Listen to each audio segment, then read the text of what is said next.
We actually had this conversation already, but I would like for the listeners to be able to hear it as well. And it's about knuckle conditioning. So it's actually something that comes from a discipline in traditional martial arts. So the idea that you've seen in the past, martial artists do things like dip their hands in rocks or sand and things like that.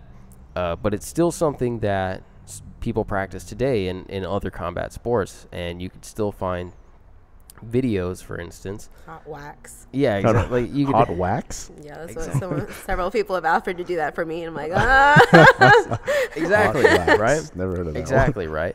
So I want to get your guys' take on this because you as a coach, you as obviously a member of strength and conditioning, my experience has always been that your hands, your fists in boxing, they're sacred, right? They're your money makers. They're what you need, and that you shouldn't do anything that would potentially damage, which is more or less what I think knuckle conditioning is. Anything that would potentially damage your fists. And I've seen videos as recently as last week saying, you know, this is the right way to do knuckle conditioning. Is there a right way to do knuckle conditioning as a boxer? Should I really be throwing my fists into hard objects? Or even in MMA or kickboxing or whatever the case is, because obviously it's not just your knuckles, but as it applies to kickboxing, there are other bones like, you know, in your legs, shins, yeah. your shins that you condition. Should I be conditioning my bones in that way? Well, so with the It's hard, huh? right. So in that regards, the conditioning of bones, or more specifically, the conditioning of the knuckles. What these fighters and coaches are following, they're following basically what we call Wolff's Law. In Wolff's Law, when we put a bone under a microscope, it's not solid as if we were to see it within the naked eye. Under a microscope, it's actually honeycombed. So in Wolff's Law, what it states, if you introduce a minor stress to the bone, it creates micro stress fractures within that honeycomb structure.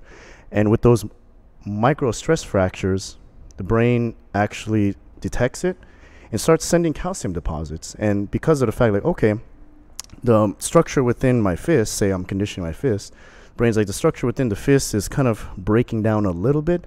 Let me just reinforce it because I'm detecting all this stress, so I'm going to make sure I'm going to build it up a little bit more. So we see this thin honeycomb structure within the bone, and it gets healed, and now it becomes a thicker honeycomb structure. So in essence, all this conditioning for the knuckles, in theory, yes, it's correct. They're making a harder fist. But once again, there's no such thing as a free card. You make a harder fist, you have this honeycomb structure that's thicker, it becomes extremely rigid. There's no flexibility to it anymore.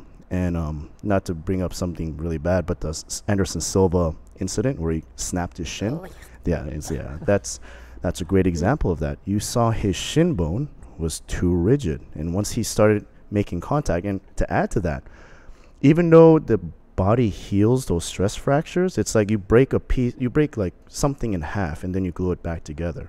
It's whole again, but that little point, that little fracture point where the glue is, if you were to hit that point one more time, it'll break in half again, despite the glue is there.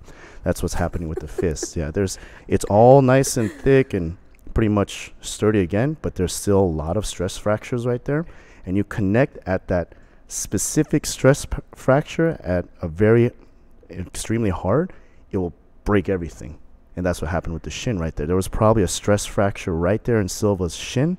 He just connected at that exact point a bit too hard and just snapped right there. So kind of a catch-22. Yeah, you'll have a much harder fist, but longevity-wise, probably not a good idea. You're going to break your fist one day hitting something. It seemed to give you the shakes a little bit, Christina. So what is it? Have you had experience with those types of fractures, or is it? No. It's any boxer. You punch all day long. I have a constant bruise because I don't know why they think they need to punch anything harder. If you punch hard enough on a heavy bag, it's hard enough. Yeah.